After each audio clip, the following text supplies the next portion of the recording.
Hello दोस्तों, तो आइए देखते हैं। आज ये बहुत ही मैंने सिंपल सा सवाल लिया है, इसमें ज़्यादा कुछ है नहीं और ये ओलंपियाड में आया हुआ सवाल है। तो आइए इसमें देखते हैं क्या करना है। इसमें देखिए आप इसमें देख सकते हैं कि a माइनस बी की वैल्यू 2 है, ए स्क्वायर प्लस बी स्क्वायर की वैल्यू 4 है और हमें ये इसकी वैल्यू कैलकुलेट करनी है जो भी एक्सप्रेशन दिया है। तो आइए हम देखते हैं इसे कैसे कर सकते हैं। हमें पहले इसमें a की वैल्यू निकालनी पड़ेगी और b की वैल्यू निकालनी पड़ेगी। तो देखते हैं कैसे करना है। तो देखिए हमें सिंपली क्या करना है, ये जो इक्वेशन दी है इसमें a की वैल्यू को हम थोड़ा रीअरेंजमेंट कर लेते हैं। इस इक्वेशन को हम थोड़ा रीअरेंज कर लेते हैं तो ये हो जाएगा b+2। अब देखिए अब क्या करना है, इसको सिंपली इस इक्वेशन में पुट कर देते हैं। तो चलिए पुट कर देते हैं। तो a की वैल्यू पे b+2 का whole square plus b square is equal to 4। तो ये देखिए अब हम इसमें क्या कर सकते हैं, इसमें हम कर सकते हैं कि इसे स्क्वायर ओपन कर देते हैं और कुछ कर ही नहीं सकते कैलकुलेशन के अलावा। तो स्क्वायर ओपन करते हैं, b square plus 4 plus 2 into 2b। यहाँ पे देख लीजिए, यहाँ पे बच्चों गलती हो जाती है। यहाँ पे देखिए हमें 2ab होता है तो हमें 2 पहले से है, a की वैल्यू b है और b की वैल्यू तो 2 है ही। और देखिए अब आगे चलते हैं, इज इक्वल टू 4। सॉरी मैं एक टर्म लिखना भूल गया, ये b की टर्म बची है, इसे भी यहाँ पे लिख लीजिए इज इक्वल टू 4। अब देखिए क्या करना है। अब इसमें ये हमें दिख रहा है ये जो b स्क्वायर है ये 2 बार आ रहा है तो इसको ऐड करके लिख लेते हैं, इसको मल्टीप्लाई करके। और ये 4 तो कैंसिल हो जाएगा इधर की साइड से, तो चलिए कर लेते हैं। तो ये आ जाएगा 2b स्क्वायर प्लस 4b और ये 4 तो कैंसिल ही हो गया तो ये 0 हो जाएगा। अब देखिए हमें क्या करना है। अब हम इसमें क्या कर सकते हैं, b को और 2 को दोनों को कॉमन ले लेते हैं। तो आइए 2b हमने कॉमन लिया तो ये आएगा b+2 इज इक्वल टू 0। अब देखिए यहाँ पे हमारे पास 2 केस बनेंगे, दोनों को डिस्कस करते हैं। देखिए ये 2b की वैल्यू या तो 0 हो सकती है, देखिए या तो 2b 0 हो सकता है या पूरी टर्म 0 हो सकती है। तो चलिए दोनों केस बना लेते हैं। तो ये b+2 इज इक्वल टू 0। अब हम b की वैल्यू यहाँ से तो 0 आ जाएगी, यहाँ से -2 आ जाएगी।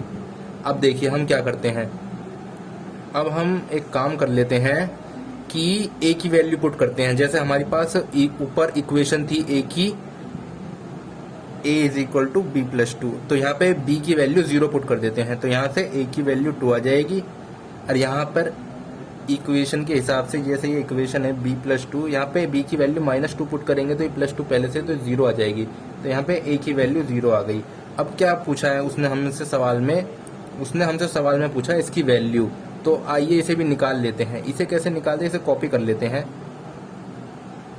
इसे नीचे कॉपी कर लेते हैं, इधर भी और इधर भी, ये यहाँ पे, ये यहाँ पे।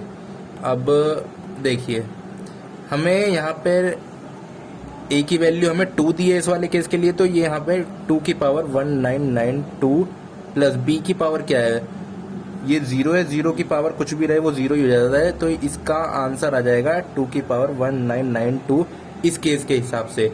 अब देखिए अब हम इस केस के हिसाब से निकालें तो हमारे पास है a की वैल्यू तो 0 है 1992 प्लस b की वैल्यू क्या है, b की वैल्यू है -2 तो 1992। अब देखिए ये आ गया -2 की पावर 1992। अब देखिए स्टूडेंट एक अच्छी चीज दिखाता हूँ, क्या आप इन दोनों को देख पा रहे हैं। अब आप इसमें देखिए कि ये क्या हो रहा है। ये देखिए यहाँ पे एक कांस्टेंट की पावर कुछ लिखी हुई है और वो क्या लिखी हुई है, ये देखिए लास्ट में 2 है, मतलब ये एक इवन नंबर है। इधर भी देखिए ये एक इवन नंबर की पावर है।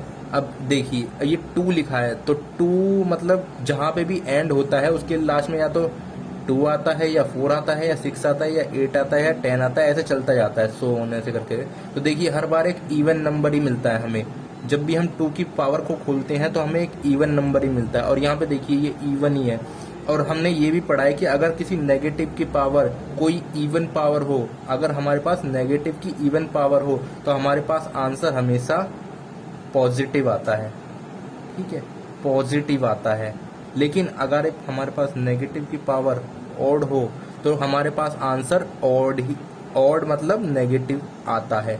तो ये मैं लिख देता हूँ आपके लिए, अच्छी बात है, बहुत हमारे नज़रों में आ गई कि अगर किसी नेगेटिव की पावर इवन है तो आंसर पॉजिटिव आएगा।